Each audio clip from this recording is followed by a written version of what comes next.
जय श्री कृष्ण। राधे राधे। आप सभी को निर्जला एकादशी की हार्दिक शुभकामनाएं। आज के हमारे इस वीडियो में आप श्रवण करेंगे निर्जला एकादशी की पावन कथा। प्रेम से बोलिए श्री हरि भगवान विष्णु की जय।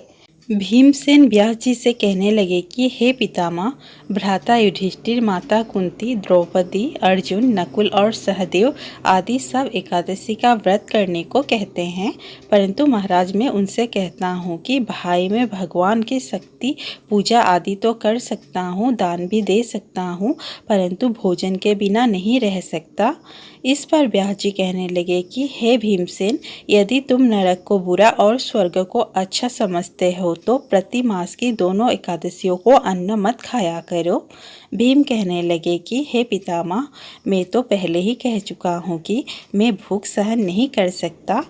यदि वर्ष भर में कोई एक ही व्रत हो तो वह मैं रख सकता हूँ, क्योंकि मेरे पेट में बिक नाम वाली अग्नि है, सो मैं भोजन किए बिना नहीं रह सकता।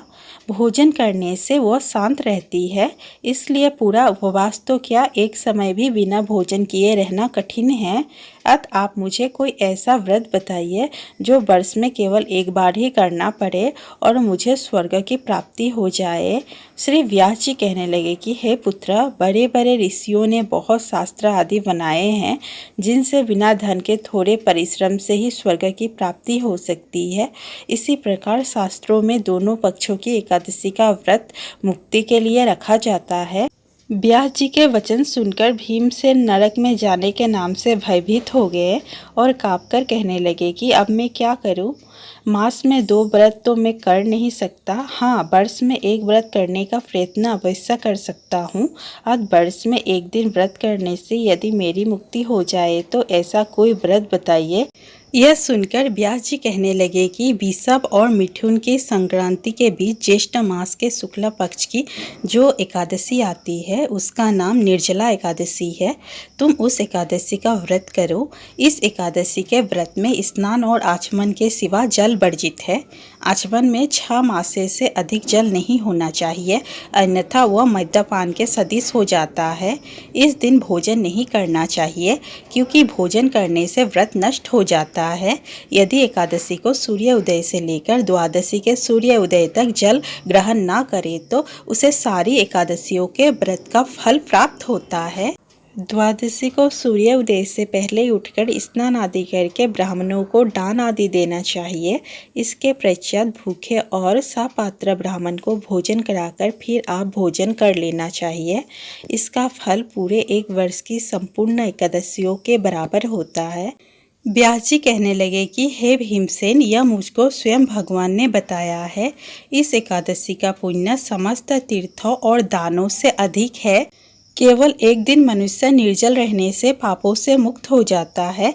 जो मनुष्य निर्जला एकादशी का व्रत करते हैं उनकी मृत्यु के समय यमदूत आकर नहीं घेरते, वरन भगवान के पार्षद उसे पुष्पक विमान में बिठाकर स्वर्ग को ले जाते हैं।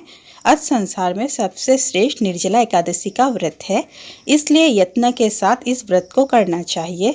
उस दिन ओम नमो भगवते वासुदेवाय मंत्र का उच्चारण करना चाहिए और गोदान करना चाहिए। इस प्रकार व्यास जी के आज्ञा अनुसार भीमसेन ने इस व्रत को किया। इसलिए इस एकादशी को भीमसेनी या पांडव एकादशी भी कहते हैं। निर्जला व्रत करने से पूर्व भगवान से प्रार्थना करें कि हे भगवान, आज मैं निर्जला व्रत करता हूँ, दूसरे दिन भोजन करूँगा। मैं इस व्रत को श्रद्धापूर्वक करूँगा, अतः आपकी कृपा से मेरे सब पाप नष्ट हो जाए। इस दिन जल से भरा हुआ एक घड़ा वस्त्र से ढककर स्वर्ण सहित दान करना चाहिए। जो मनुष्य इस व्रत को करते हैं उनको करोड़ों तोले सोने का दान का फल मिलता है, और जो इस दिन यज्ञादि करते हैं उनका फल तो वर्णन ही नहीं किया जा सकता।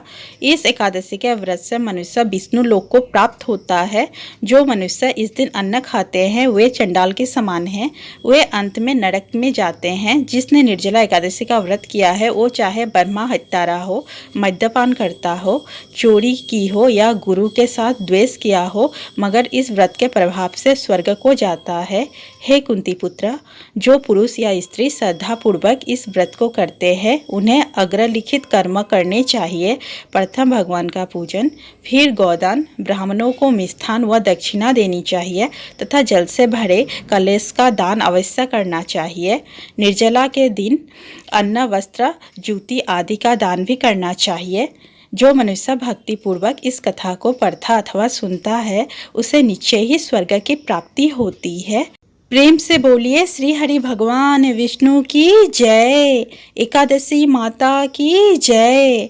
दोस्तों, वीडियो अच्छा लगा हो तो प्लीज़ वीडियो को लाइक, शेयर और चैनल को सब्सक्राइब करना ना भूलें। धन्यवाद।